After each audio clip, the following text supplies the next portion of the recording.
Hi, Paul Sackers, Good News Broadcast, speaking to Dr. Allyson Ocean. Hi, doctor. How are you? Hi, how are you? Okay, good. She's an MD at J. Monahan Center for Gastrointestinal Health at the Cornell Medical College here in New York Presbyterian Hospital. Great. Look forward to speaking with you. And we have Elaine Gardner. Hi, Elaine. How are you? I'm fine. How are you? Okay, good. Thank you, Elaine, for coming out and talking about some of the things going on in your life. You have a stage 3 pancreatic cancer patient, and we're going to talk about today the facing pancreatic cancer. I guess it's this month is a recognition of pancreatic cancer awareness month. Actually, some years ago we did interview Patrick Swayze talking about this, and he did have that. Isn't that right, doctor? That's right. And what kind of is there different kinds of pancreatic cancer? Is it different levels? What is pancreatic cancer? Let's start with that. Sure. Pancreatic cancer affects approximately 37,000 Americans yearly in the United States. It is a cancer of the pancreas gland. The pancreas is a gland in our body that has many functions, including making insulin, making digestive enzymes to help us digest our food. So it's a cancer that forms in the tissue of the pancreas. It is unfortunately a highly lethal cancer. It is usually diagnosed when it has already spread in its latest stage. The symptoms of pancreatic cancer can include abdominal pain, back pain, nausea, vomiting, weight loss is a big one, jaundice, which is yellowing of the eyes and the skin. But these symptoms mean that the cancer most likely is already in its advanced stage and likely has spread already. So it's very important not to ignore any of these symptoms that you have and go immediately to seek medical attention. And what kind of attention do you go to? In somebody, your general doctor to start off with? That's right. If you're having any weight loss, unexplained symptoms, vague abdominal discomfort, anything like that, go to your regular primary care doctor, internist, and tell them what's going on, how long it's been going on for, and they will lead you on the right track of making the diagnosis. Okay, very good. Elaine, tell us how you learned about what you have. Well, I was diagnosed December 2008 at Redmond Regional Medical Center, Rome, Georgia.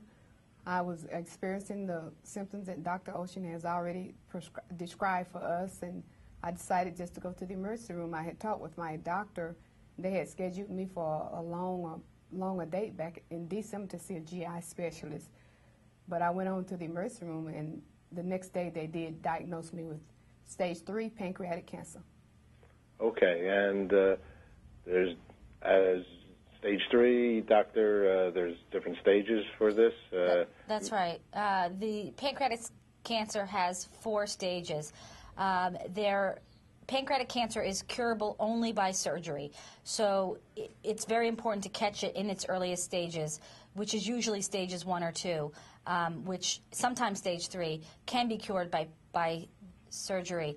Stage 4 is the most advanced stage, and that usually means that the disease is outside of the pancreas and has spread, and the most common site that the pancreatic cancer spreads to is to the liver. Okay. Do we know how someone gets pancreatic cancer? We know a little bit about this. We know that pancreatic cancer can be hereditary. It can run in families. It could also be associated with certain genes that predispose to cancers, and some of these genes are also linked to other cancers that can run in families, such as breast cancer. Smokers are at increased risk of development of pancreatic cancer. African Americans also have a higher incidence of pancreatic cancer in general.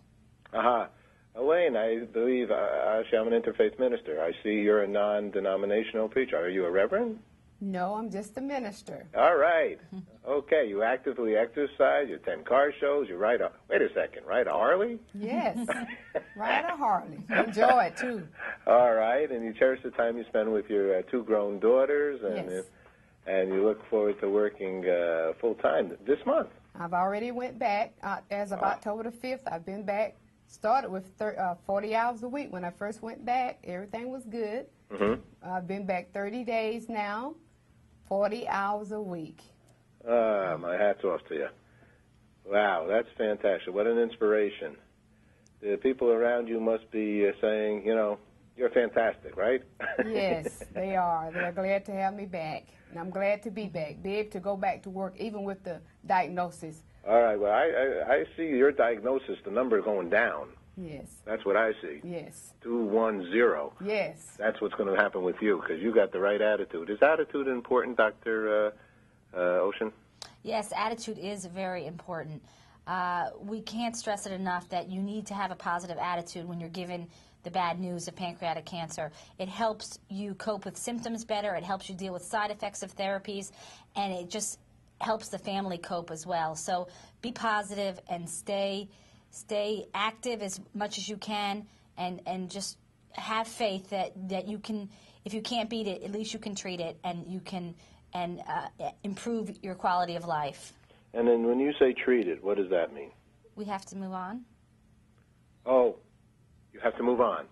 Okay, you have another interview. Well, we'll talk about treating it at a later moment.